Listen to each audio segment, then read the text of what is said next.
materia y a todos ustedes. Si ustedes este curso no podía llevarse a cabo, no podía realizarse. La mayoría profesionales, contadores y abogados del Tribunal de Cuentas. Nosotros como miembros del Tribunal de Cuentas estamos compenetrados con el tema de la capacitación. Esto, por ejemplo, hemos hecho cursos de obra pública, seminario de hidrocarburos, que se va a desarrollar en octubre, que es un seminario de fideicomiso público, que es para dar mayores herramientas en la labor diaria que tienen que ustedes llevar a cabo. Y particularmente este seminario tiene que ver con el convenio institucional que el año pasado suscribió Hugo Pani como presidente con el Superior Tribunal de Justicia, ante la necesidad del Poder Judicial de que existan había un problema con los procesos falenciales, que no había síndicos. Entonces nos requirieron a nosotros si podía llegar a existir una lista de profesionales que voluntariamente quisieran acceder a dicho cargo. Nosotros aceptamos el desafío y este es parte de esto como para poder llegar a capacitar. Esto tiene que ver con el interés público. Bueno, simplemente estas palabras de introducción. Gracias por su asistencia. Gracias a ustedes. Muchas gracias. Hola, muy buenos días a todos. Gracias. Soy la doctora Pilar Ima, lo que yo veo. Antes que nada, muchísimas gracias, tanto en presentación del doctor Gabriel Fidotin como en estudio de parte mía personalmente, por esta introducción y este agradecimiento. Para nosotros es un honor estar aquí presentes y poder exponer este seminario sobre sindicatura concursal. Esperemos manejar a la altura de todas las circunstancias y de todas las expectativas de todos ustedes y del tribunal. En este marco también quiero agradecerles a todos por la asistencia y los invitamos a que nos hagan todas las preguntas, consultas, dudas que tengan a medida que van surgiendo a lo largo de todo este seminario. Como bien dijo el doctor Longitano, este seminario va a estar con el objetivo puesto en la sindicatura concursal para darles todas las herramientas que consideramos esenciales y básicas para que ustedes puedan ejercer el cargo de síndicos en un concurso o en una quiebra. Y para eso van a ser estas clases, los casos prácticos que vamos a ir viendo a lo largo de estas clases y el material que les hemos adelantado. Pero ese material no solamente es para estas clases, sino que nosotros lo consideramos también muy importante como apoyo o como material de consulta para ustedes en un futuro muy cercano en que van a ejercer este cargo de síndicos.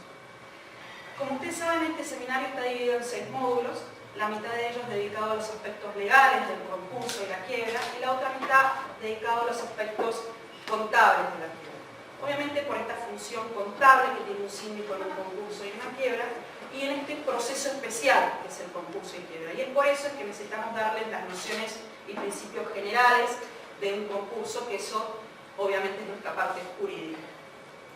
Para ello es que le pedí la colaboración al doctor Gabriel Fidotin, y permítanme presentárselos. El doctor Gabriel Fidotin es abogado, reside en la Universidad de Buenos Aires, tiene un posgrado hecho en especialización justamente de Derecho Concursal profundizado en la misma universidad, ha asistido a innumerables seminarios y cursos, no los quiero aburrir con ello, y en el ejercicio profesional lo que a mí me ha parecido muy importante para ustedes, no solamente tener el conocimiento teórico, sino tienen conocimiento práctico, porque él ha ejercido el cargo de síndico en muchos concursos y en muchas quiebras, no solamente en Capital Federal, sino en el resto del país.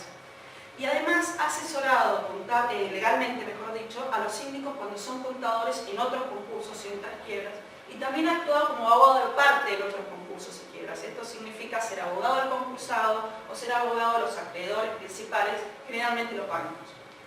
En este marco, él tiene mucho conocimiento de cuáles son los intereses que buscan cada uno de los actores principales en un concurso o en una quiebra.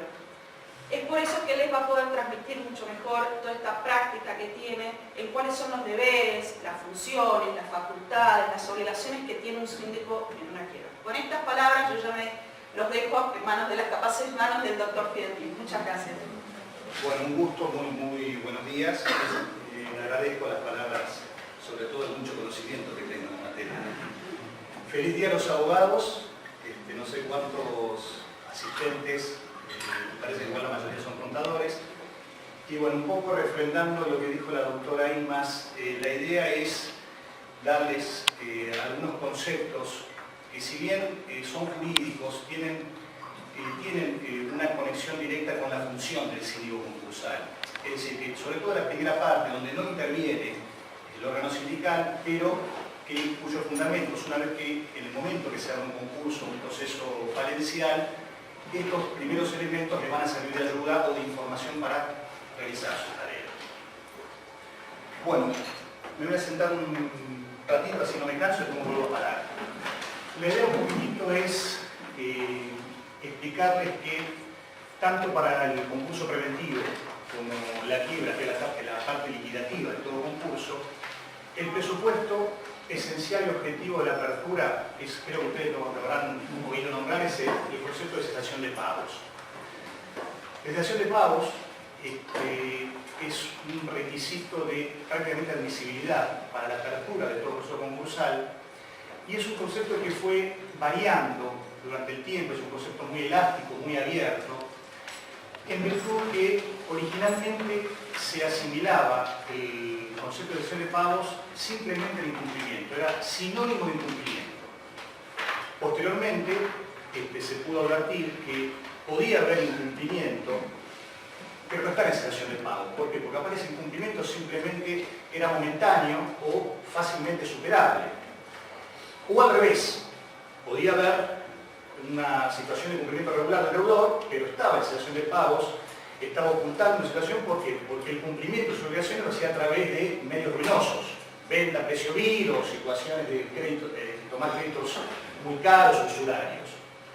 Entonces, de alguna forma se terminó definiendo en una primera etapa que la cesación de pagos importaba la impotencia no momentánea del deudor para cumplir con sus obligaciones exigibles y que el incumplimiento simplemente era un hecho, cuando en realidad la cesación de pagos se refería más a un estado de impotencia, el estado del patrimonio del deudor que se mostraba impotente para cumplir con sus obligaciones. También se agregó que era necesario que ese estado de impotencia se exteriorizara, es decir, que se revele externamente frente a los terceros a través de lo que se denominó los hechos reveladores de esta cesación de pago, que están definidos en forma no taxativa en la ley. También se estimó que este estado de impotencia patrimonial no estaba relacionado con los estados contables, es decir, esencialmente entre la diferencia de activo y pasivo, porque ustedes bien lo saben que puede suceder que el pasivo sea muy superior al activo, pero el deudor pueda cumplir regularmente con sus obligaciones a través de su giro natural o tener crédito genuino. Entonces, o al revés. Es decir, por eso, o podía haber un activo que superaba sustancialmente el pasivo, pero el deudor se encuentra imposibilitado por un montón de factores para cumplir en tiempo y forma y con medios regulares sus compromisos. Entonces, este presupuesto objetivo de la cesación de pagos, hay un momento, es decir, el tema fue el siguiente: cuando se dejó de tener el deudor, el derecho concursal dejó de tener el deudor como interés y empezó a considerar la empresa como parte fundamental en el desarrollo de la producción,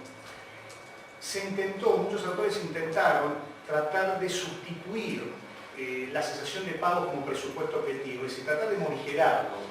Es decir, se empezó a hablar en vez de hablar de estado de cesación de pagos, hablar de estado de crisis o dificultades económicas y financieras, que esto le puede decir, para posibilitar que la empresa en crisis, sin tener que cumplir radicalmente o estar en cesación de pago conforme al concepto doctrinario, pueda acudir a los remedios preventivos, es decir, pueda acudir a la reestructuración de pasivo mediante el recurso del concurso preventivo.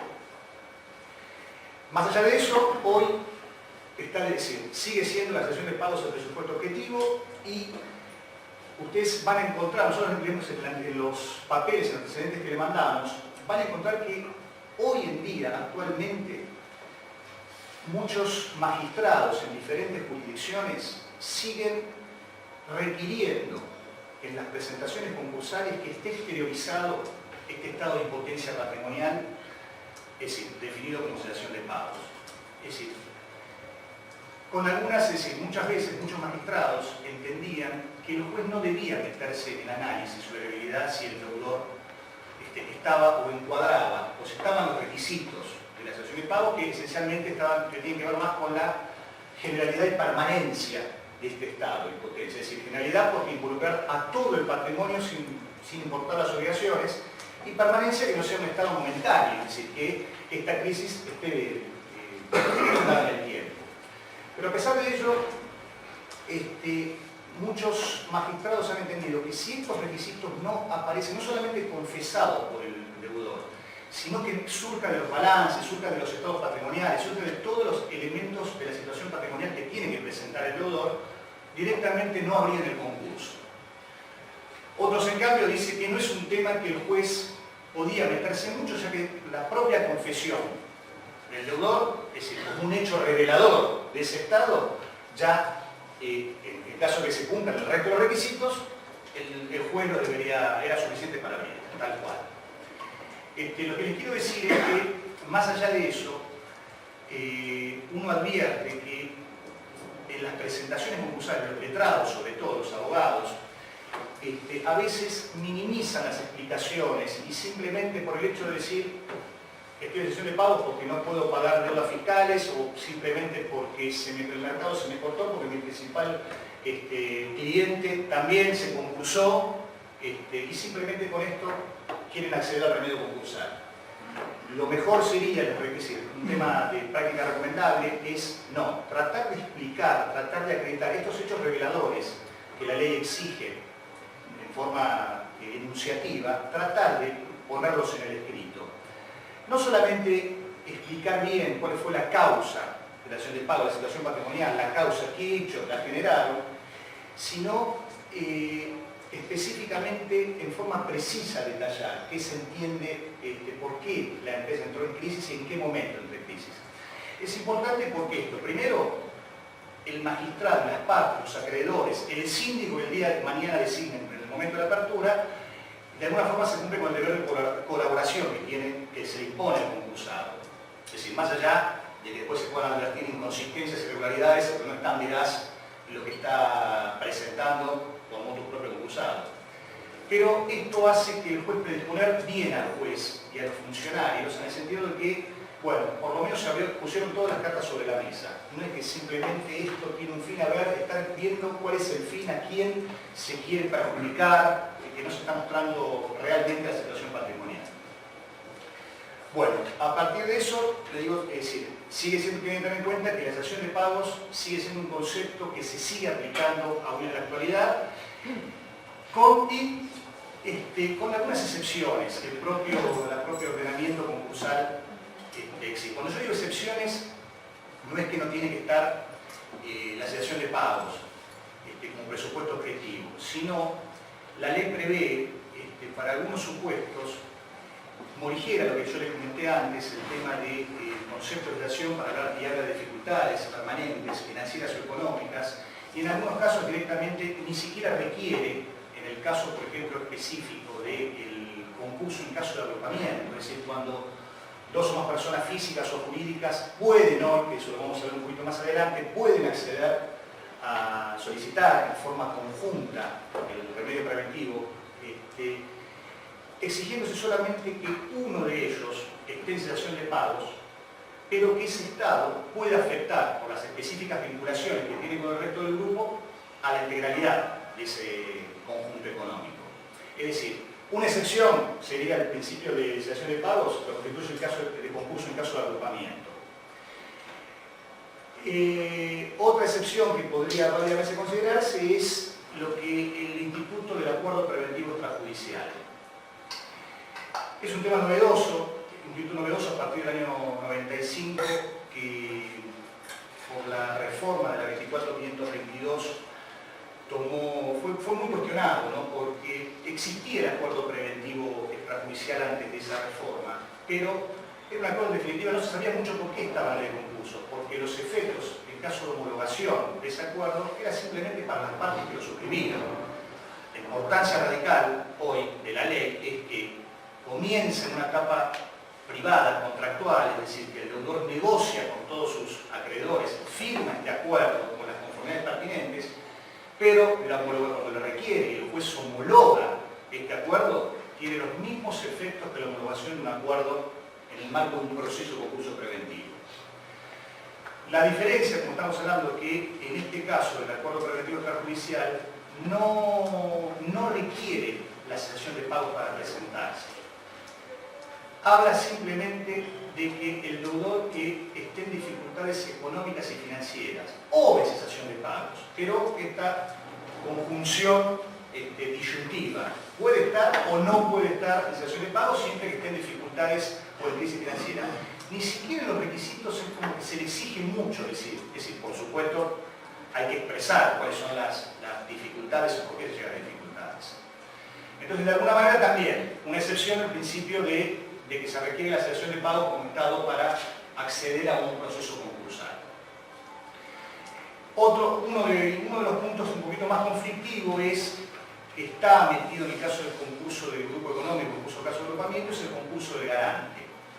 En realidad, la ley permite que el que haya garantizado una o varias obligaciones de una empresa o un deudor principal puede requerir que, dentro de los 30 días de experimento, puede requerir que su concurso transite conjuntamente con el concurso del obligado principal. En principio, en el título donde está metido, está encuadrado esta norma, que es el artículo 68, al estar dentro del título del caso de concurso en caso de agrupamiento, mucha doctrina considera que tampoco se requiere el estado de cesación de pago, sino que esas obligaciones que afianzó, es decir, sea como proveedor solidario, fiador, sean de una importancia tal que por lo menos manifestar que va a provocar, puede tener mucha afectación patrimonial en caso que no se acceda a este remedio preventivo. Otros directamente dicen que no, que simplemente lo que postula es que va a transitar, en un tema de competencia, el concurso de garante va a transitar ante el juez del concurso de grado principal, pero sí el garante requiere acreditar, es decir, que no alcanza a manifestar que soy garante de tal para acceder al concurso preventivo, sino que también requiero exteriorizar, demostrar que estoy en esta situación de pago, que tengo una impotencia para cumplir el resto de las obligaciones. Bueno, definimos el presupuesto objetivo, o por lo menos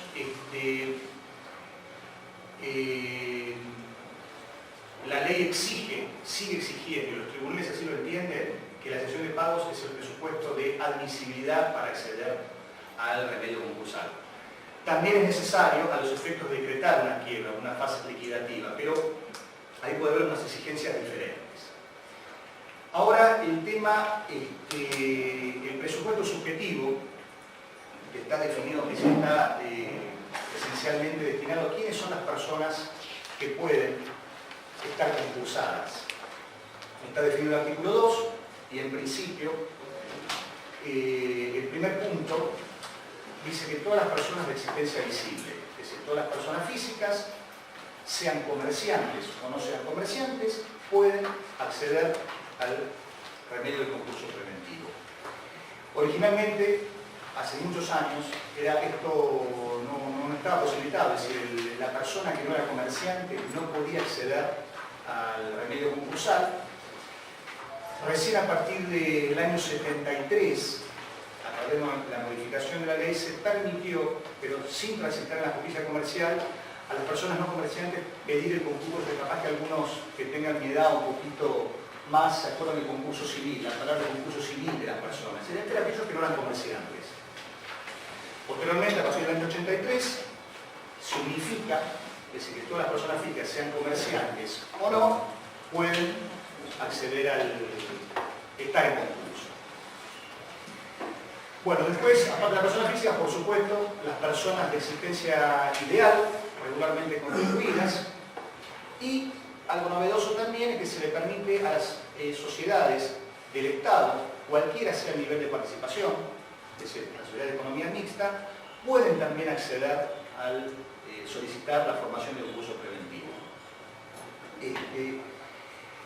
Después otro de los sujetos que puede ser concursable, que es decir, les comento que había charlando con el doctor Longuitano, es decir, algunas consultas con respecto a patrimonios que no constituyen técnicamente personas o sujetos de derecho, la posibilidad de estar declarados en quiebra o concursarse. También la ley posibilita que el patrimonio del fallecido, fíjese que habla de patrimonio en este caso, no habla de un sujeto como entidad, mientras permanezca separado de los herederos, es decir, los sucesores, también se puede acceder a un remedio concursal. En este caso lo solicita cualquier heredero, pero necesita la ratificación del resto de los herederos, pero siempre la condición esencial es que todavía se encuentre separado, es decir, que es una unidad patrimonial diferente del resto de los herederos. También la ley permite que el patrimonio de los inhabilitados o incapaces, también es lógico esto, que lo va a pedir el representante legal en cada caso, pero también va a requerir la ratificación del juez que ha intervenido en esa inhabilitación o en la declaración de incapacidad. Bueno, de alguna manera hay otros, la ley expresamente define quiénes son los sujetos o personas que no pueden requerir el concurso preventivo o la liquidación o la quiebra, o pueden ser declarados en quiebra, normalmente porque tienen estatutos especiales que regulan la liquidación o el proceso de reestructuración del patrimonial.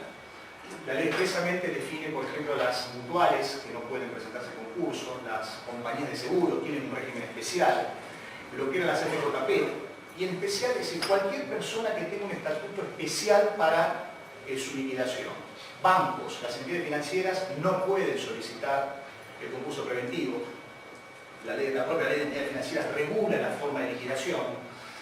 Lo que sí, la propia ley de entidades financieras en este caso remite lo que sea compatible a todo el régimen concursal cuando haya algunas lagunas o algunas cuestiones que no estén definidas en la ley de entidades financieras. Me acuerdo con respecto a bancos que han intentado, cuando le han revocado la posibilidad de funcionar como banco, inmediatamente han intentado cambiar el objeto para que la sociedad se presente como concurso preventivo. Es una forma de vulnerar o tratar de pasar por el régimen. Por supuesto, en general se lo han negado, es decir, se han advertido que el cambio de objeto era simplemente para evadir una prohibición legal que era someterse al régimen de liquidación de la entidad financiera, ¿no? Bueno, vamos a ver un poquito, que tengan idea del juez competente en los concursos y las quiebras, sean personas de existencia visible, personas físicas o personas de existencia ideal. En principio, todas las personas de existencia visible, sean comerciantes o no, el lugar, el juez competente va a corresponder al lugar donde tenga la sede de su administración. A falta de normal, sobre todo para personas no comerciantes, el que no es comerciante va a ser el lugar de domicilio, es decir, el lugar donde reside efectivamente. Puede darse el caso que una persona, un empresario individual, tenga varios establecimientos o varias sedes, entonces la ley define que va a ser competente el juez donde, de la sede del lugar del establecimiento principal, es decir, la sede de la administración donde se imparten las directivas, donde se lleva la organización administrativa, contable, para la explotación, ¿no? Directamente para las personas no comerciantes o que no tienen una sede de administración propia, va a ser el lugar de donde vive. Para las personas de existencia ideal, las personas jurídicas y las personas, incluidas las personas con economía mixta, es decir, con el Estado tiene participación, va a ser el lugar del domicilio social inscrito. Lo mismo, en caso de que tenga varios establecimientos, la ley el juez competente va a ser el juez del lugar donde tiene el establecimiento principal. Si no se puede definir normalmente, ¿qué se entiende por establecimiento principal? Es decir, va a ser por un tema de volumen de negocios, mayor cantidad de empleados. Si no se puede definir, de los establecimientos o la sede de la administración, normalmente va a ser el juez que previno. ¿Qué significa que previno? El concursado o la empresa presentó donde él entendió que era el juez competente y si se verifica que no vulneró la competencia para perjudicar a acreedores, es decir, que tengan que someterse a otra jurisdicción, no va a haber ningún inconveniente. En caso de que, bueno, muchas veces pasa que se modifica el domicilio o la sede, sea una persona física, previo, ¿no? Antes de abrir el concurso, antes de presentarme el concurso preventivo, modifico 2 o 3 meses antes el domicilio y la sede. Para buscar, digamos, un juez más Más favorable, una jurisdicción más favorable. Y que los acreedores no se enteren del concurso, así tengo menos pasivo para responder, digamos. O sea, es muy recurrente y nosotros los abogados muchas veces asesoramos este tipo de cosas. Mal pensado. No, pero es así. Es decir, normalmente vale, cuando se modifica el domicilio del concurso, el domicilio de la sede, el que vale es el último. Pero cuando un juez, un acreedor, el propio síndico advierte que ese domicilio es ficticio, y lo advierte, por eso es importante el tema de la información de la situación patrimonial que presenta el concursado. Es decir, típico, todos los acreedores tienen domicilio en una jurisdicción y yo me fui a 2000 kilómetros de sede para a un juez totalmente distinto. Bueno, en estos casos, por más que se abra el concurso y comience en principio a tener algunos efectos, sí, y el juez quizás por X motivo no advirtió todo esto, porque muchas veces, por eso, es decir, el juez, más allá de ver el cumplimiento de los requisitos formales, es muy difícil que se meta a analizar punto por punto, sobre todo con la cuestión contable. Sí, por eso, tanto los abogados como los magistrados, en general, la ciencia contable justamente se lo dejamos para los contadores. Entonces el juez quizás no advierte que el concursado pueda estar modificó su domicilio para perjudicar a los acreedores. Advertido, inmediatamente el juez se declara incompetente, rechaza absolutamente todo, y no es que lo manda a la jurisdicción, se rechaza. Punto. Bueno, ¿qué me queda con respecto a los sujetos? Es la competencia del juez. Bueno, lo mismo con respecto a los incapaces. Persona física va a ser el lugar de su domicilio. Con respecto al patrimonio del fallecido, lo mismo. Y vamos ahora entonces a cuál es la oportunidad de presentación del concurso preventivo. Es decir, el concurso preventivo debe presentarse mientras no sea declarada la quiebra. Por más que enuncie el enunciado de esta norma, parece tajante, no es tan así, porque aunque se decrete la quiebra, que eso vamos a ver más adelante, el deudor, el concursado, el empresario tiene la posibilidad de pedir la conversión a concurso preventivo. Es decir, cumpliendo los mismos requisitos que se van a exigir para la apertura que debe cumplir cualquier persona que quiera solicitar la apertura del proceso o el concurso preventivo. En especial porque estos requisitos hacen a la información de toda la situación patrimonial para que el juez, el síndico, los acreedores y los terceros que se pueden ver perjudicados conozcan la situación patrimonial del deudor. Entonces la ley denomina, están definidos en el artículo 11, cuáles son los requisitos. Si bien se hablan formales, en general muchos entienden que son sustanciales, es decir, son requisitos de admisibilidad para que se produzca la apertura del concurso. Bueno, especialmente para tanto los deudores matriculados y las personas constituidas regularmente, personas de existencia real, tienen que acompañar las inscripciones respectivas, las sociedades, los estatutos y sus modificaciones, y algo que es muy importante, ¿quién pide el concurso? El representante legal, que si tiene que haber una resolución del órgano de administración de la sociedad que define normalmente un acta donde se define si más o menos de alguna manera detalla cuáles son las causales por cual requiere de forma inmediata presentar judicialmente concurso preventivo.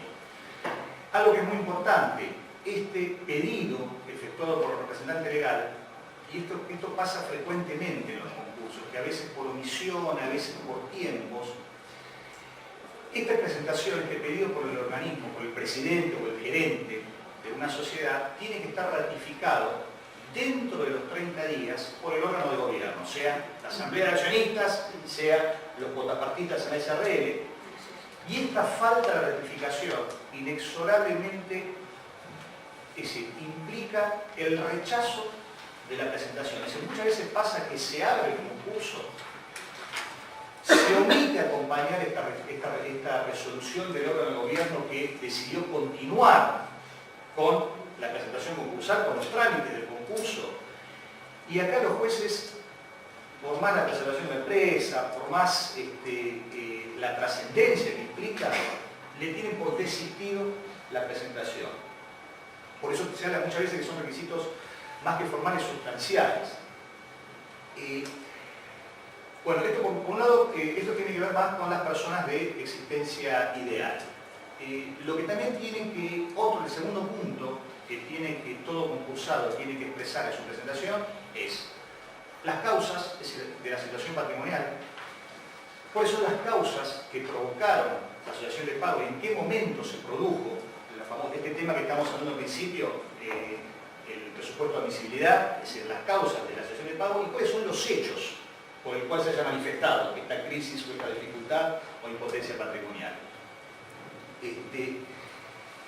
Vuelvo a insistir con lo mismo, esto es necesario que haya con precisión se detalle cuáles son los hechos que culminaron con la asociación de pagos. Hay un tema, y esto es normalmente lo que más complejo que pasa en las sociedades, es que es muy difícil determinar en qué momento se produce la asociación de pagos. ¿Por qué? Porque normalmente las crisis y las dificultades son graduales, es decir, se van sucediendo con el transcurso del tiempo y uno tiene que determinar a su criterio en qué momento mi patrimonio se encuentra imposibilitado de cumplir con las obligaciones. No solamente lo tiene que indicar el concursado de su presentación, que después, posteriormente, como lo vamos a ver, el síndico va a tener que determinar esta fecha, un día exacto de que se produce, porque esa fecha va a tener consecuencias en los actos que realizó o que realice el concursado antes o después de la presentación del concurso. Bueno, algo muy importante también que se tiene que acompañar un estado detallado y valorado de todo el activo y pasivo, con precisa indicación de su composición, las normas seguidas para su evaluación. Esto es muy importante.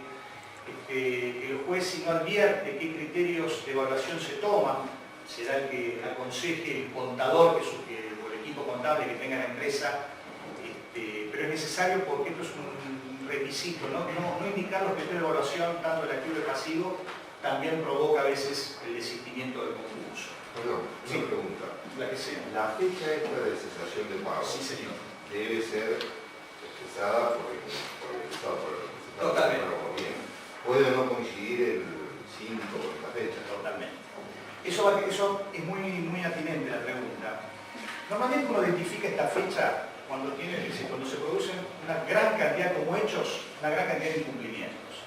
A veces normalmente se identifica con incumplimiento de las cargas de seguridad social, impuestos. Cheque rechazado. Claro, cheque rechazado. Es decir, uno identifica cuando hay en el momento que haya mayor cantidad y siempre el concursado va a querer que esa fecha esté lo más cerca posible de la fecha de presentación.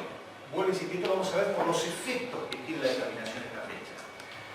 El síndico, precisamente, puede no coincidir con el criterio del concursado de la aplicación en qué momento, ¿no?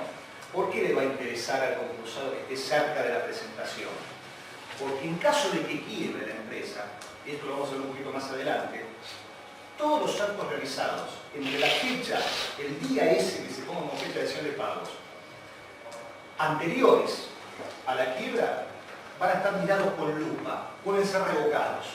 Entonces, entre comillas, las manganetas que se haya mandado el concursado para favorecer a algunos acreedores porque los necesita, o le dio hipoteca o prenda a algún acreedor, o algún banco también por un tema que estaba por presión, porque para poder seguir obteniendo crédito, el banco le requería pasar esa deuda que no tenía privilegio a privilegiada. Entonces, esto va a ser importante la tarea del síndico, como órgano de control y fiscalización, que va a ser más objetivo en determinar esa fecha. Por lo menos va a tener, si el concursado le da todos los elementos, y seguro se lo va a tener que dar si no puede adoptar medidas, el síndico va a tratar de ser mucho más objetivo en la determinación Bien, la ley habla de época, pero tiene que indicar una fecha, un día específico, porque a partir de ahí tiene sus efectos.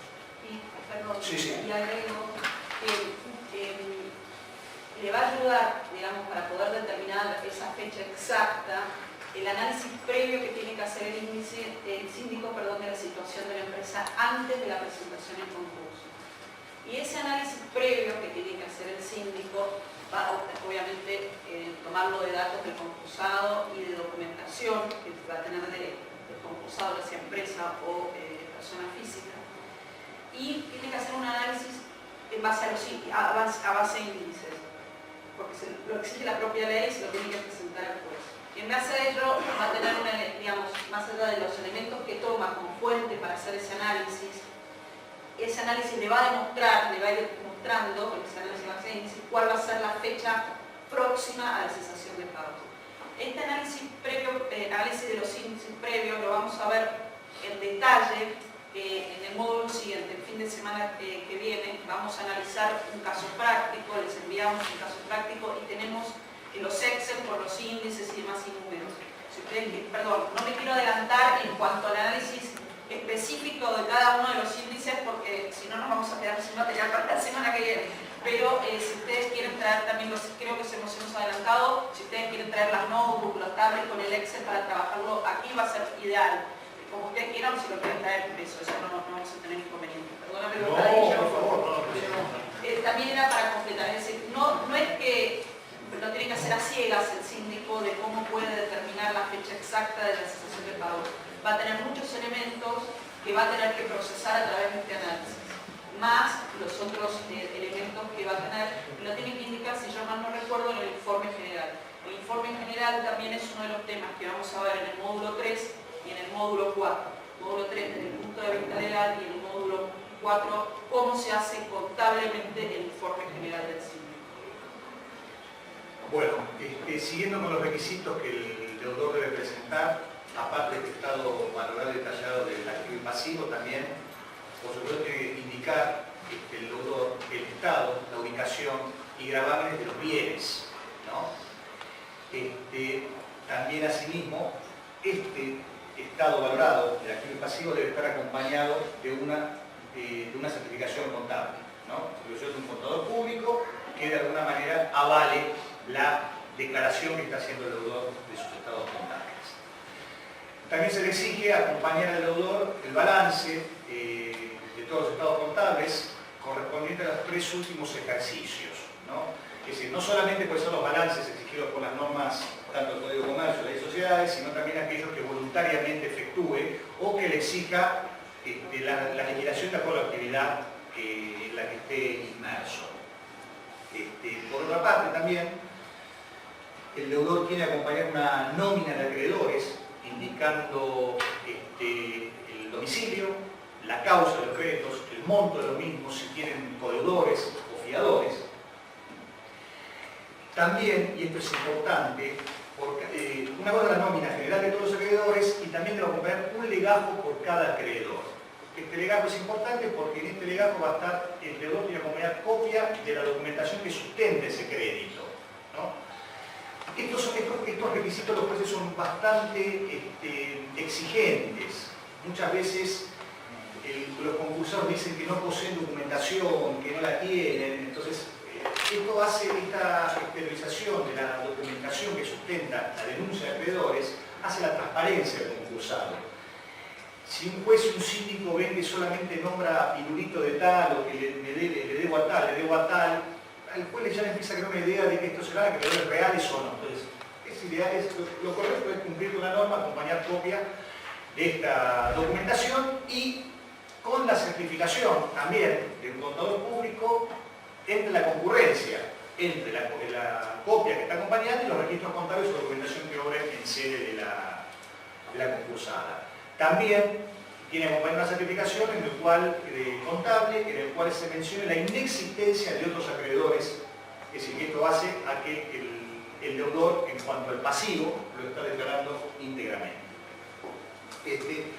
También tiene que indicar todos los procesos judiciales y administrativos de contenido patrimonial que se encuentran en trámite o ya esté condenado el concursado y no esté cumplido, y indicar precisamente dónde se encuentran radicados.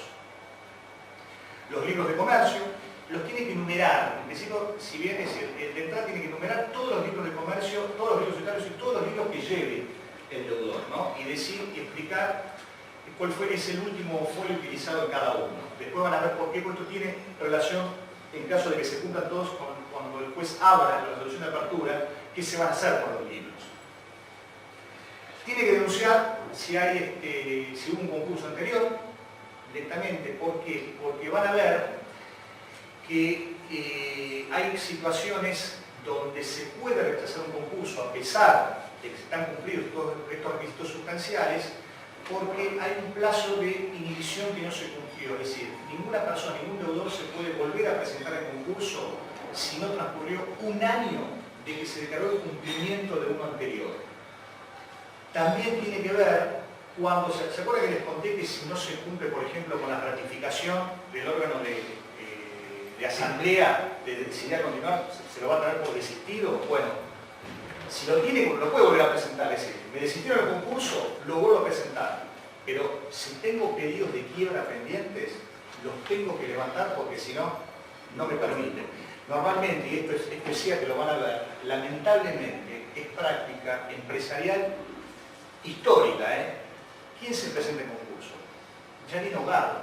Es decir, no es que hay una previsión de las crisis o las dificultades que puede estar atravesando, y las medidas normalmente llegan tarde. Siempre, generalmente, uno presenta en concurso cuando tengo pedidos de quiebra. Y es importante, y llego con la lengua afuera el último día, pidiendo prórroga, acompañando, es decir, todo un poco de prolijo. Entonces, ¿qué pasa? Si me tienen por desistido el concurso porque no me presenté bien o porque tengo un concurso anterior, señores, si me quiero volver a presentar, tengo que levantar esos pedidos de quiebra que motivaron, prácticamente me están condenando. Es decir, prácticamente me estoy yendo a la quiebra, de acuerdo a... Bueno, lo más importante, algo novedoso a partir del 2011, como el inciso 8, que se estableció como requisito en la presentación, es que el concursado debe acompañar nómina de todos sus empleados con indicación de sus domicilios, la remuneración percibida, la gradación, la antigüedad, la categoría. Como asimismo, tiene que declarar la existencia de deuda laboral o pasivo laboral. No solamente pasivo laboral, sino también de aquellos organismos de seguridad social. Esta declaración debe estar acompañada también de una certificación por contador, de contador público. Esto, si bien es una simple declaración que uno parece que fuera inocua, es decir, es una carga que no requiere de muchos extremos, va a ser importante para el síndico, porque al síndico se le va a exigir específicamente cuando se abra el concurso y después de que aceptó, que se pronuncie sobre esta declaración que está haciendo dolor en la deuda laboral y la deuda de seguridad social. Y la ley le va a conferir muchas facultades de auditoría para ver si se corresponde con la realidad. Bueno, ¿por qué? Una vez presentado, es decir, definidos todos los requisitos y presentado ante el juez va a tener un plazo de 5 días para expedirse. ¿Y por qué se puede negar? Algunos porque está faltando algunos requisitos, no se cumplió, porque no fue competente, porque no es un sujeto, es decir, por eso fue competente, pues si nace de entrada, ¿no? Si verifica que el domicilio social no tiene nada que ver con la jurisdicción donde él hace sus actividades. También el juez va a rechazar un concurso si no considera que es un sujeto concursable, es decir, viene un fideicomiso de lo que fuera a presentarse un concurso y el juez dice no es de los sujetos que pueden presentar concursos porque tiene un régimen especial, puede llegar a una discusión, un régimen especial de liquidación o la ley que regula, pero vamos a suponer que está todo bien presentado, el juez dicta la resolución respectiva. Acá es donde empieza, de alguna forma, va a tener relevancia la intervención del síndico. Es decir, en esta resolución de apertura, el juez lo primero que va a determinar es la declaración de apertura del concurso preventivo, va a indicar con todos los datos del concursado, ¿no? De la persona con una correcta identificación. Eventualmente también, acuérdense que las sociedades, los socios que tengan responsabilidad ilimitada, corren la suerte de la persona de existencia ideal. Es decir, cuando el concurso lo pida una sociedad que, por ejemplo, una sociedad colectiva, si bien no es común, una sociedad de hecho, o por algún motivo un socio que tenga una sociedad, su responsabilidad no esté limitada, sino que fue ilimitada, también la apertura del concurso implica la apertura de la sociedad, implica la apertura de los socios con responsabilidad ilimitada. Bueno, tema principal, para los síndicos, el juez va a designar una fecha de audiencia donde se va a designar para la fijación de la designación del síndico pertinente. Ya lo vamos a ver más adelante que, de acuerdo a la magnitud o la naturaleza del proceso concursal, hay dos tipos de sindicatura. Es la sindicatura individual, o clase B se la denomina, que es el profesional independiente, o la sindicatura A, que está conformada por estudios contables. También puede suceder que, por la envergadura y magnitud del concurso, no solamente se elige una sindicatura A, es decir, un estudio contable, sino que aparte que sea plural, es decir, que haya varios estudios que intervengan. De buena técnica judicial sería que el juez ya de entrada determine qué tipo de actividad le va a asignar a cada síndico, ¿no? Bueno, lo más importante también, en esta resolución de apertura se va a fijar una fecha hasta la cual los acreedores van a concurrir ante el síndico, ante ustedes, supuestamente, para verificar sus créditos, ¿no? Esta fecha no puede exceder entre 15 y 20 días desde que finalice la publicación de edictos. También, precisamente, esta resolución va a disponer la publicación de edictos, tanto en el diario de publicaciones legales de la publicación del juez, y uno de amplia circulación o amplia difusión. En caso de, como se acuerdan, habíamos visto que el deudor o la empresa tenga varios establecimientos en otras jurisdicciones, el juez también tiene que disponer la publicación de edictos tanto en los diarios legales o de amplia circulación en el lugar de donde se encuentran los establecimientos. Bueno, la determinación de un plazo no mayor a 3 días desde la apertura, esos libros que enumeró el concursado en su presentación, los tiene que llevar al lugar donde el juez disponga. Normalmente es al juzgado. Al juzgado lleva todos los libros donde el secretario va a proceder a colocar nota de existencia del concurso y a, como dice la ley, para que conté una anécdota, a proceder a cerrar los espacios en blanco. Esto para evitar que, como se los va a devolver al concursado, no se puedan hacer anotaciones marginales o algo que para tratar de cometer algún fraude. Perdón, Sí. se los devuelve al concursado porque en el concurso preventivo el concursado sigue teniendo la administración de la empresa. Entonces se va a necesitar los libros. Y hablando de eso, les cuento una anécdota. La ley habla de que el secretario procederá a cerrar los espacios en blanco si existiere. Una empresa importante que me tocó en este caso estar de la parte del grupo, del equipo de la presentación, había cualquier cantidad de libros, de todo tipo. Los propios comerciales, societarios de la propia actividad. Y el secretario tiene que colocar nota y tiene que proceder a cerrar los espacios en blanco. Hay muchos libros que estaban recién comenzados. Empezó a tacharlos todos. Todos los libros, absolutamente todos los libros, los cerró todos. Es decir, la empresa tuvo que gastar un dineral volver a sacar los libros. Cuando si la idea es simplemente que si hay enmenduras, tachaduras y espacios en blanco se cierren, más un poquito de práctica contable para evitar exactamente. Pero me acuerdo que se fue a buscar los libros y estaba todo cerrado, todo tachado, todos los libros cumplió tal cual. Bueno, puede pasar. Es un nombre literal, digamos. Literal, cumplió literalmente. Bueno, algo importante también que dispone el juez es la inhibición general para grabar y disponer de todos los bienes registrables del deudor. Esto es una típica medida cautelar de protección del patrimonio, a los efectos de que una vez sometido al régimen concursal, el deudor no pueda cometer o realizar actos que importen alterar su situación patrimonial en desmedro de los acreedores, tanto que ya que su patrimonio es prenda común de sus acreedores, ¿no? Esta división se va a notar en los registros respectivos efectivos, de acuerdo si tienen sobre los bienes registrales, si hay bienes inmuebles en varias jurisdicciones, bienes muebles, los registros o automotores o lo que fuere, en cada jurisdicción se tiene que anotar esta División General de Bienes. Por otra parte, bueno, también es importante, lo va a intimar el deudor, va a resolver intimar al deudor para que dentro de 3 días no solo acompañe al libre comercio, sino también que deposite una suma que va a fijar el juez para gasto de correspondencia. Esto tiene que ver con esta publicación de edictos sumado a una carta que va a enviar el síndico a los acreedores denunciados por el deudor en la forma de conocimiento de anoticiamiento de la situación de concurso. Ojo que no depositar los 500, 1000, 5000 o 10.000 pesos que el juez diga dentro de 3 días también implica el desistimiento del concurso. Insisto que los jueces son muy rigurosos con estos requisitos formales.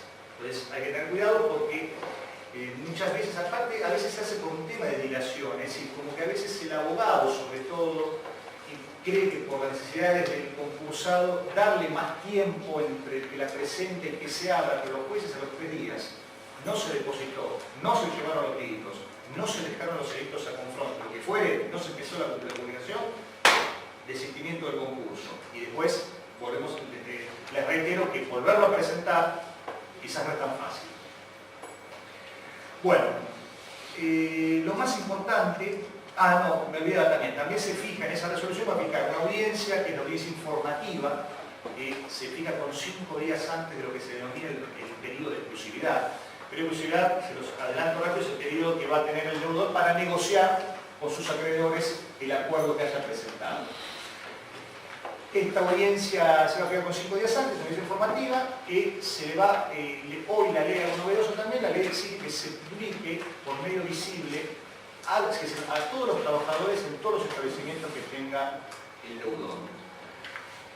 En realidad, no sé si tiene tanto sentido poner un establecimiento el tema de la audiencia informativa. La audiencia informativa, esencialmente, como lo dice el nombre, es antes de que vence el periodo de exclusividad, es decir, antes de que vence el día que el deudor consiguió aprobar o no aprobar de todos los acreedores la propuesta que presentó, se hace esta audiencia para que se noticie al síndico, se noticie al juez, se noticie a todos los acreedores que quieran concurrir, a los trabajadores a través de lo que llaman comité de control, que hoy están representados, se noticie cómo van las negociaciones con respecto a la propuesta, la aprobación de esta propuesta.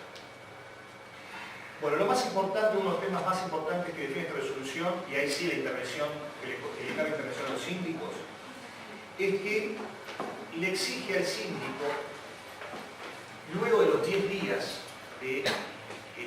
designado, presentar un informe que indique, a fin de que se pida acerca de esa deuda y ese pasivo laboral de lo que fue denunciado por el deudor en su presentación. También le exige, el inciso B de este punto, que previa auditoría en los libros legales y contables de la empresa informe el detalle de la existencia de otros trabajadores que tengan derecho a pronto pago. En realidad se discute un poco la técnica legislativa, es decir, siempre el síndico, para hacer cualquier informe con respecto a información de la empresa, de alguna forma tiene que hacer una auditoría, sea para denunciar, para verificar que la deuda laboral que denunció el deudor sea correcta, o para verificar que existan otros trabajadores que no estén denunciados y que tengan derecho a lo que se denomina pronto pago, que después lo que vamos a tratar es un privilegio de pago anticipado que tienen los trabajadores. Lo que les decía, el síndico, si bien el concursado mantiene su administración, tiene hoy, se le ha dado grandes potestades o función de fiscalización y control. Que se puede adoptar varias medidas a los efectos de cumplir con su cometido. Este informe que tiene que presentar es muy importante porque es el que le va a posibilitar al juez pagar o abonar anticipadamente a los trabajadores. Entonces, en caso de que el concursado no le ponga a disposición la documentación, libros o lo que fuere, puede adoptar medidas, puede requerirle al juez que tome medidas, incluso hasta podría sugerir que se lo remueva de la administración, es decir, como última ratio, se lo remueva de la administración al concursado o pedir medidas de que se designe un coadministrador, que se designe un vedor o alguien que estime necesario para que pueda cumplir con su cometido.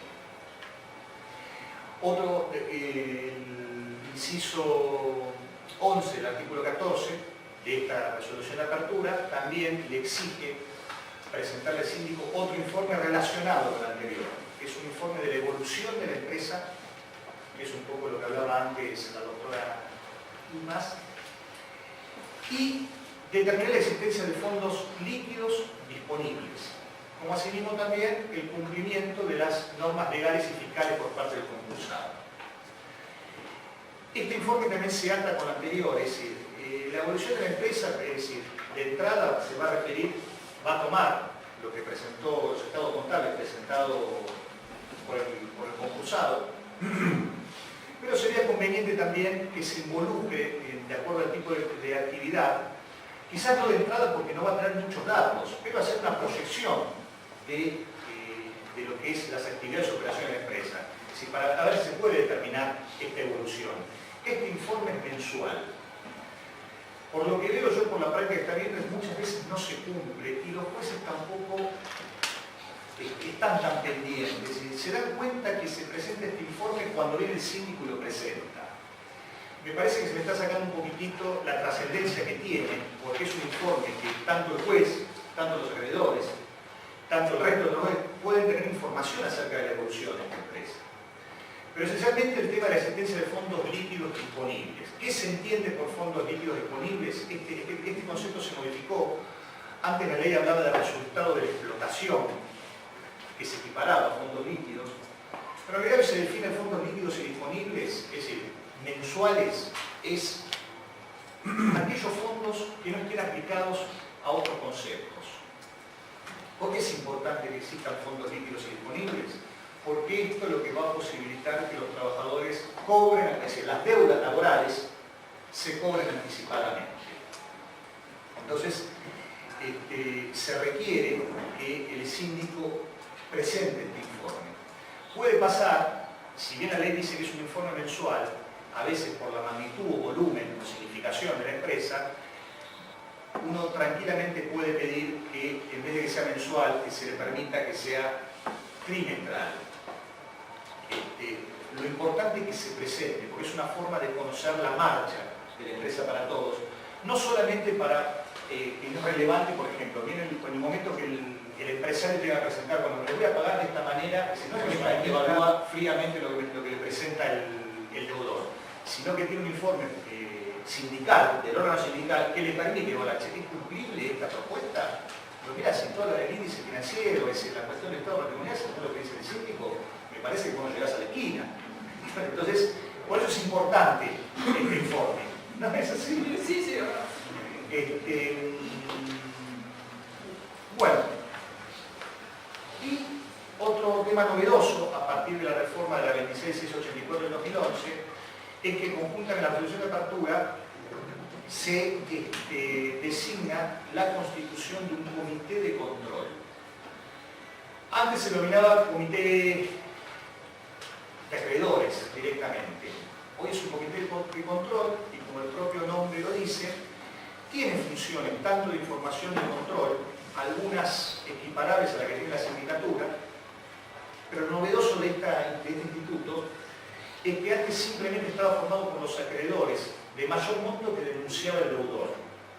Hoy no solamente está integrado por los dos acreedores de mayor monto, sino que va a estar integrado por el representante gremial de los trabajadores elegido en asamblea.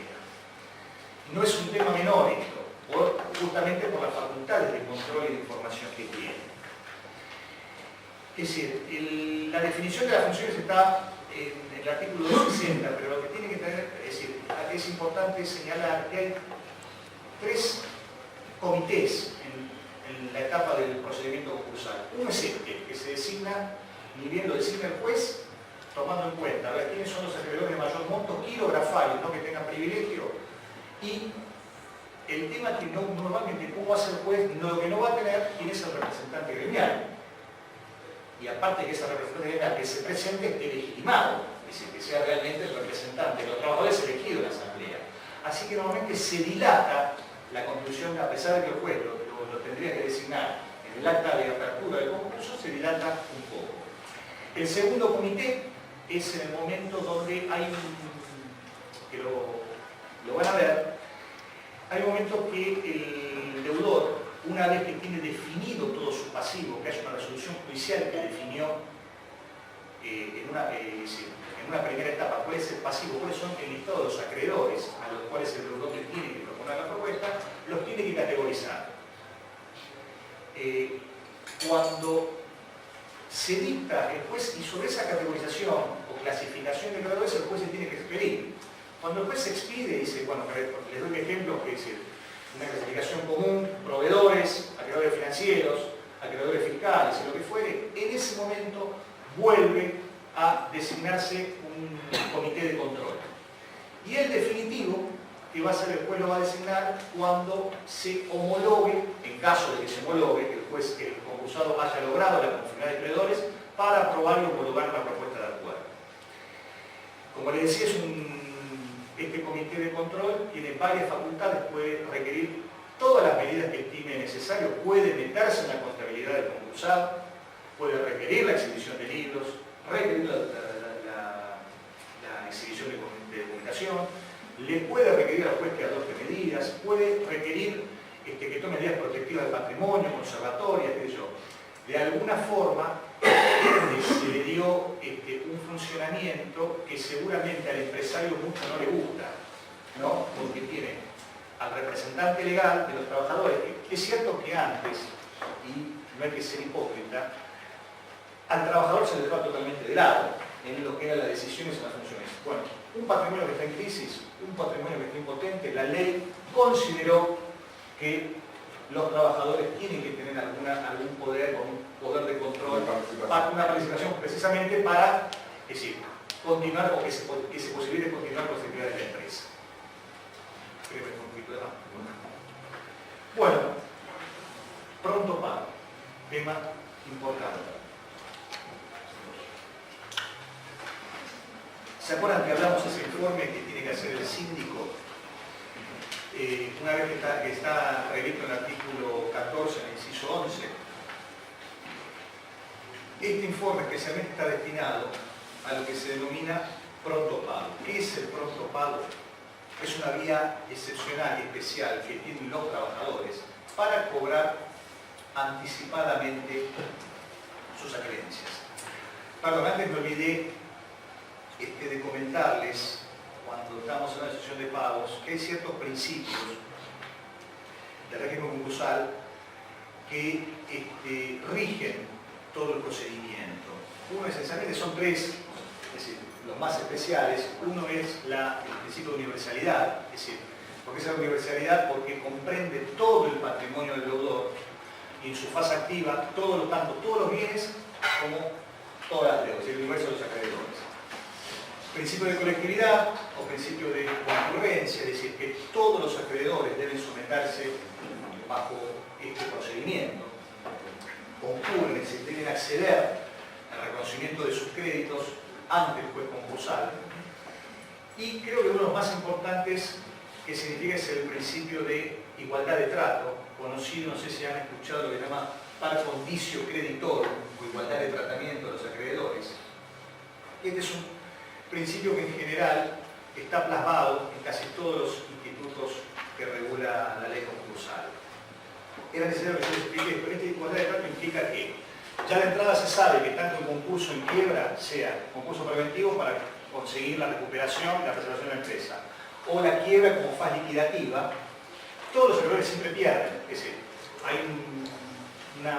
tienen que soportar pérdidas, y la idea es que estas pérdidas sean soportadas en forma equivalente, es decir, equidistante, a prorrata.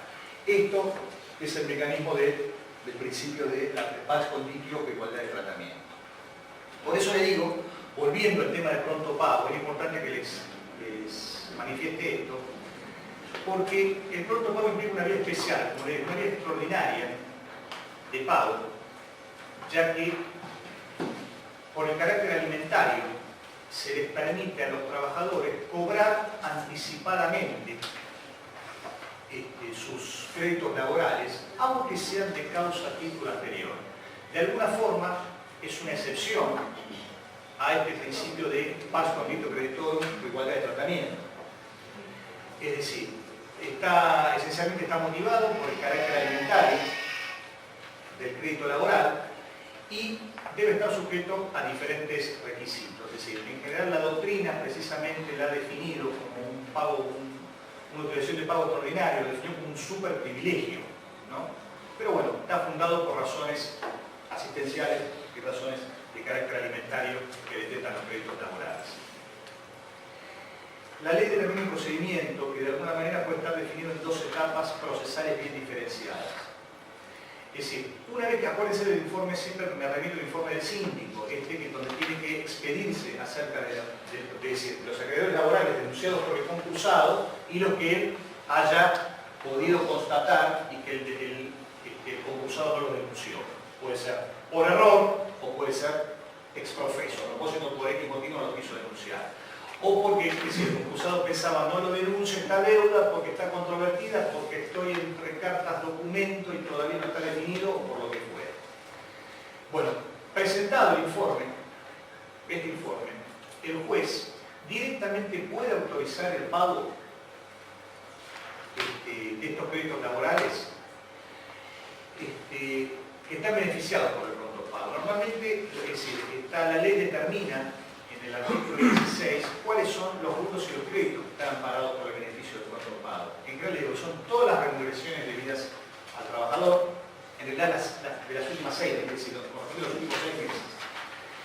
Todas las indemnizaciones por accidentes de trabajo, enfermedades laborales, todas las indemnizaciones previstas por la ley de contrato de trabajo y aquellas indemnizaciones previstas por diferentes leyes. También aquellas indemnizaciones que estatutariamente estén previstas o por los convenios colectivos de trabajo que rijan la actividad o por cualquier otra disposición. El juez puede autorizar sin intervención de nadie, por eso es decir, en esta primera etapa, si está en el informe del síndico, el informado, el acreedor con el monto, el privilegio, el juez puede autorizar sin que lo pida el concursado, sin que lo pida el trabajador. Lo que sí es importante es que tiene que estar en este listado para que el juez lo autorice el pago. Otra cosa que es importante es que la ley exige que tiene que tener privilegio, especial o general. El tema de los privilegios es un tema que vamos a ver más adelante, pero todos estos rubros que indica el artículo 16, tanto de remuneraciones saludadas como indemnizaciones, tienen que necesariamente poseer privilegio. Les digo que en la realidad casi todos los rubros laborales poseen privilegio. Sea especial, se denomina especial porque ese privilegio se puede ejercer sobre un determinado bien, maquinaria, que esté estableciendo el deudor, o general, que tiene un privilegio por encima de los acreedores comunes, sobre todo el patrimonio del concursado. Por supuesto puede ser que, volviendo al informe del síndico, el juez puede autorizar, pero también tiene que ver el segundo informe del síndico. ¿Hay fondos líquidos y disponibles? Si no hay fondos líquidos y disponibles, ¿qué pasa? Simplemente se paga, si no se puede pagar, la ley contempla que el 3% del ingreso bruto mensual de la empresa o del concursado va destinado al pago de estos prontos pagos laborales. Es complejo este tema porque quizás la empresa está en crisis, se está sometiendo a un proceso concursal y la ley directamente para pagar, que uno puede creer que el fin puede ser bastante intuitivo, puede ser muy loable, que es para pagar a los trabajadores, pero quizás ese 3% está representando que la empresa esté perdiendo un contrato que le permite financieramente, si no tenga más recursos para o se le saque recursos para continuar con su actividad. ¿Hasta un 3% o es el 3%? Como límite. No, en realidad es el 3%. Modifico bruto. Ingreso bruto mensual 3%. El nombre, así, ustedes saben mejor, el número 3 parece poco, pero puede ser, de acuerdo al volumen de operación de la empresa, puede ser una barbaridad. Bueno, no nos adelantemos porque tenemos eso en el caso práctico. Está bien. Si te parece... Ay, perdón, sí. Una pregunta. ¿Quién solicita el pronto pago? Ahí está. El tema es el siguiente. Yo te dije que esto tiene dos etapas bien diferenciadas. De la que te hablé es la que se llama el pronto pago de oficio o anticipado inmediato, donde no interviene nadie. ¿Se acuerdan que yo les dije que no interviene nadie? Está en el listado que presentó el síndico, tiene privilegio especial y general, es de los conceptos, de los rubros que dice el artículo. El juez, hay fondos líquidos, el juez autoriza el pago. La otra etapa, precisamente, es el pronto pago a pedido del trabajador. Es decir, si no está en el listado, ¿qué puede hacer el trabajador? Tiene un trabajador recontra caliente, dice, me omitieron olímpicamente, me tienen bronca, que esto, qué sé yo, va a ver el abogado, señores, mirá, tengo que ir a pedir el pronto pago. Estoy acá, no me incluyeron, no sé por qué. Se presenta el incidente, el trabajador, de ese pedido se le da vista tanto al concursado como a la sindicatura, y el juez, ¿qué puede hacer? Puede denegarlo total o parcialmente, pero ¿cuándo lo puede denegar? Cuando tenga dudas del origen y legitimidad de este crédito, esté controvertido o haya indicios de que puede haber connivencia entre el concursado y el trabajador. Ojo que este es un mecanismo que puede generar muchos créditos ficticios cuando se concibe transitar un concurso preventivo, pero en realidad sé que voy a terminar en quiebra y hay muchos bienes. La connivencia entre los trabajadores y el empresario para generar, es decir, porque lo más importante es que más allá del privilegio de pago que tienen, lo que implica es que si el juez acepta el pronto pago, implica también que queden incorporados al pasivo, es decir, no requieren base, no tienen que ir a verificar, no tienen que hacer juicio, nada, quedan directamente incorporados en el universo del pasivo del concurso. Entonces, si el juez advierte que puede haber connivencia, también, o que está contra el crédito, que es dudoso la legitimidad, ahí lo rechaza. El acreedor laboral puede apelar a esta resolución. Si admite el pronto pago, como les dije antes, y hay fondos, también puede autorizar el pago, y también implica que queda incorporado en el pasivo concursal. Entonces, a tu pregunta de quién lo pide, normalmente lo pide, es el único que lo puede pedir ese trabajador. ¿Por qué? Porque el síndico ya expidió su informe. El síndico se emite con el informe que dice el síndico, si no estaba en el listado, recién se va a noticiar el síndico con el pedido que haga el trabajador. El concursor seguramente pondrá su postura si corresponde o no que se pague, ¿no? Quizás el tratamiento, por eso quizás podemos hacerlo a través de un caso práctico que tenemos para ustedes. Sí. ¿Te parece? Sí. Porque siempre, ahí recién hablaba del informe del síndico. Siempre que le puede pedir después de la presentación del informe del síndico. Claro, en realidad es así. Por eso te digo, hay dos etapas. Claro. El juez autoriza el pago según el informe del síndico. Pero ¿quién va a pedir pronto pago? Si no está en el informe. Lo dejaron afuera, no está en el informe, entonces ahí recién el síndico se va a noticiar que hay un trabajador que por X motivo la auditoría esta que hizo en los libros no apareció. Y recién ahí lo puede pedir después de que no aparezca en el informe. Incorporarlo al informe previamente a... Lo que pasa es que les digo algo. Antes, hoy la ley exige la auditoría. Antes la ley hablaba que el juez denegaba directamente el pronto pago si no estaba en los libros o el trabajador no estaba registrado. Directamente se negaba. Es decir, una situación, todo lo que era trabajo informal, directamente no accedía al pronto pago. Tenía que hacer el juicio o la verificación correspondiente. Se sacó ese requisito. Es decir, por eso es muy importante la función del síndico. Porque el síndico, una cosa es el artículo 52 de la ley de contrato de trabajo, la ley de sueldos y jornales, pero si el síndico en sus facultades o deberes de fiscalización encuentra cartas, documentos, hay un trabajador que está registrado por la mitad, que tiene, pero tiene indicios, también el síndico lo puede informar. Entonces, muchas veces pasa que el trabajador, por eso, no lo informan o lo informan por menos. Entonces, el trabajador tiene que acceder y no necesariamente por no estar en libros, es difícil, va a depender de prueba, pero puede también aprovecharse el pronto pago para la parte informal. Bueno, Sí, si te parece. Para continuar con el pronto pago, primero vamos a hacer, si les parece, un intervalo para el café, ¿les parece? Pero antes me gustaría que vamos a continuar después del intervalo. complementarlo con el caso práctico del pronto pago, justamente para también no morir con Perdón, todo por mira. la parte teórica. Perdón, me querías hacer una consulta. Sí, no, Sí. cuando hablaba de pronto pago, ese trabajador que no está en los libros, ¿no? Es para los dos. Es para los dos. Lo que pasa es que, como está estructurada la norma, acordate que el deudor de entrada cuando presenta el concurso, el concursado de la empresa, denuncia deuda laboral. Sí. Eso que se dice denuncia deuda laboral ya va a tener el beneficio del pronto pago. La denuncia es la propia denuncia que hace el concursado. Dice, tengo de laboral por remuneraciones adeudadas a tantos trabajadores y los identifica. El síndico del informe va a ratificar o no esa denuncia que hace. Por eso se le da facultades de auditoría para ver la correlación o la correspondencia de esa deuda informada por el concursado o si hay otra que corresponde tal. Entonces, ese informe lo presenta el síndico y a los 10 días el juez autoriza el pago por el régimen de pronto pago. Este es el que está denunciado en el informe, que es lo que yo le decía al colega. El que está denunciado en el informe, el juez no requiere que intervenga el síndico, pues él intervino con el informe, ni le da traslado al concursado, ni absolutamente nadie.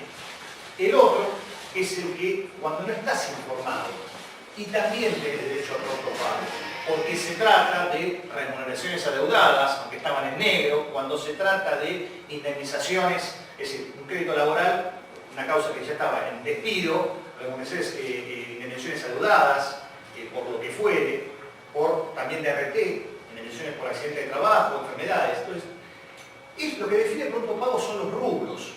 Acá estamos hablando ahora del procedimiento, la forma para acceder a ese beneficio. Está el que está en el listado del síndico, que es el automático, el de oficio, el rápido, y está el que tiene que ver el trabajador porque no está en el listado. Pero todo tiene el beneficio del pronto pago. No sé si... Sí, no, lo que yo quería decir era, no tengo 2 años para presentarme, No, o estoy adelantándome no, a lo que no es pronto pago. No, te cuento. Esto, vos lo que estás hablando es un tema de prescripción. Claro. No, el tema de prescripción igual es... De la fecha, ¿no? De la fecha importante no, que... en principio, pero por eso no me quiero adelantar ahora, pero en general, todos los créditos, sea en concurso concursable o lo que fuere, están sujetos a un plazo de prescripción. Es decir, los derechos creditorios uno los tiene que hacer valer en un tiempo determinado, porque si no, se los pierde, si no se los puede ejercer. La ley de concursos y quiebras tiene un plazo de prescripción especial, que eso lo vamos a ver más adelante, pero en principio, todo crédito, en caso de que se homologue la propuesta de acuerdo, por eso es un tema de prescripción que lo vamos a ver específicamente, porque tiene muchas aristas, que no se reclamó a los 2 años de la presentación en concurso preventivo, como regla general, queda prescrito. Cualquiera sea la naturaleza, tenga hipoteca, sea el Estado, sea laboral, sea lo que fuere. Sea FIP, quien sea. Pero ojo, porque tiene las causales de suspensión e interrupción y de acuerdo de prescripción de la prescripción que regula cada instituto. Es un tema que lo vamos a ver aquí. Pero en principio, si a los 2 años de la presentación no te presentaste, está prescrito. ¿Está bien? Claro. Sí. En el caso del informe del síndico, ¿las causas laborales cuantificadas o no cuantificadas con sentencia o sin sentencia que estén en el proceso, cómo se articula en el informe del síndico? Mirá, de el síndico, pasivo? claro, el síndico, porque más allá que haya una causa, es decir, si el síndico considera que a pesar de que el concursado no está registrado ese error laboral, pero está noticiado porque lo informó, el concursado tuvo la obligación de informar los procesos de contenido patrimonial, claro, que lo tiene que informar, dónde está radicado.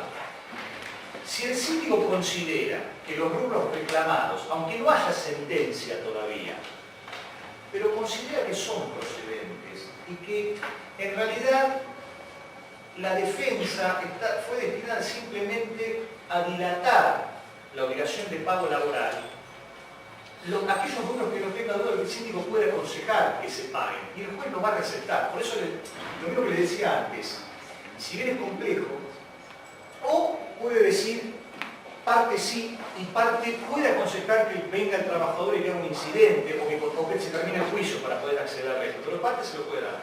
Lo mismo que le decía antes, hoy no se requiere que antes el hecho de no estar en libros implicaba directamente que no se pague. Antes tenía que estar en libros. Entonces era muy fácil, es decir, todo lo que eran relaciones informales, no las tengo registradas y no se pagaba. Ahora es importante la actuación del síndico. Si tiene un involucramiento directo, quizás dice, bueno, estoy viendo este juicio. ¿Para qué dijo el proyecto no se debe? Esto sí se hay que pagarlo. Quizás un tema de horas extras o un tema que requiere algún tipo. Acuérdense que la naturaleza es la idea es que por el carácter alimentario y la ley ha querido priorizar el pago de estos créditos. Pero, insisto, a tu inquietud va a depender mucho de la actividad del síndico, cómo se comprometa o se involucre con respecto a un determinado tema. Sí. Consulta, ¿qué pasa con aquellos juicios que están pendientes de resolución y que por ahí no tienen que ver con la paz laboral, pero que fueron anteriores o mucho tiempo antes de la presentación de nosotros? Por eso, una cosa, por eso digo, lo vamos a ver también, ahora estamos en la parte de lo que es pronto pago. Fíjate que con respecto al pronto pago, a pedido de parte, por eso fíjate que, vuelvo a decir lo que dije antes, tenemos el pronto pago automático que surge del dictado del síndico de entrada. Este se paga, al contrario se paga. Y está bien interesado. El pedido del acreedor que hace directamente el concurso no requiere la verificación de crédito y no requiere que el juicio, la sentencia, lo dice específicamente la ley, no requiere la sentencia en el juicio laboral. Entonces, insisto, aunque esté discutido, hay un juicio que está en trámite laboral y no está en el listado y el acreedor considera o su abogado que este abuso que pagarlo, el juez lo puede utilizar, lo prevé expresamente la ley. No requiere ni verificar su crédito, ni que haya juicio previo o sentencia laboral o juicio previo. ¿Qué pasa? El resto de los procesos, esto lo vamos a ver cuando veamos el tema del foro de atracción. Es un tema que, ¿qué pasa con los efectos, parte de los efectos de la apertura concursal? Pero en este momento estamos abordando el tema de pronto pago, ¿no? Fuera de atracción, perdón. No es que queramos no contestarle la pregunta, no nos queremos tampoco adelantar mucho, pero el fuera de atracción lo vamos a ver mañana, me parece, ¿no? Mañana. Y lo que sí le pedimos, voy a anotar su pregunta, pero sí le pedimos que si no la terminamos de completar contestándolo mañana, nos la vuelva a hacer para contestarle la consulta. Disculpen, no nos queremos adelantar porque si no vamos a ver toda la clase de mañana y porque hay que hablar de cada uno de qué tipo de procesos son.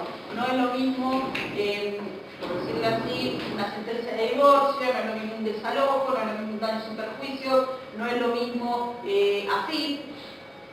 No todos, entonces tenemos que ver por lo menos lo más importante para poder darles una respuesta a cada uno. Sí. Una pregunta, ¿qué pasa si el trabajador le hace una sentencia de adversa? O sea, está percibiendo el pronto pago y por ese juicio laboral. Puede suceder. Por eso, el tema es el siguiente. Normalmente... No hay responsabilidad del síndico. No hay, ¿verdad? No hay responsabilidad del síndico. Porque en definitiva, ¿saben que el técnico no? Porque el juego puede ser... Ahí está. Porque en definitiva, el síndico, el funcionario judicial, el juez siempre tiene la última palabra. Es el juez el que decide. El síndico aconseja. Puede pasar, como la ley de pronto pago, hoy también el abogado novedoso autoriza a que dentro del universo de los acreedores con derecho a pronto pago hay algunos que por necesidades extremas después puede utilizar que lo cobre totalmente en contra del resto de los trabajadores. Es decir, por razones de salud, por razones de salud, por razones que no pueden evitar ninguna demora y está debidamente acreditado, el juez autoriza el pago en contra de los demás. Puede suceder una situación así, pero por eso es muy importante. Claro, todo depende, porque se puede haber una situación de devolución. El tema es que se va a actuar con especial prudencia, por eso es muy importante la actuación del síndico para decir que independientemente de que haya un juicio en trámite, evaluar que realmente ese rubro específico no es un tema controvertido. No es un tema controvertido. Porque fíjese también que quizás, aunque no haya juicio, se puede estar utilizando el pago que se denuncia deuda laboral en concurso de su presentación. El síndico la toma o no vio que quizás no correspondía porque las remuneraciones estaban pagas y devuelve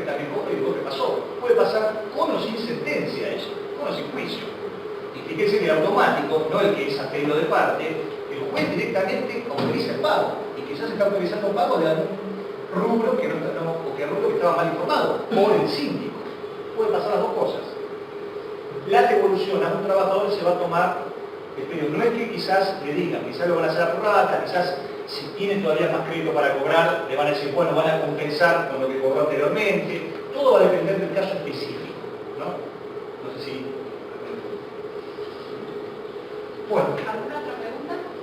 Yo, no Sí. sé cuánto el 3% estamos mencionando lo variable va en el escenario, por ejemplo, de que no alcanza, que no sobre dinero. Vamos al trabajo, entramos un práctico. Justamente.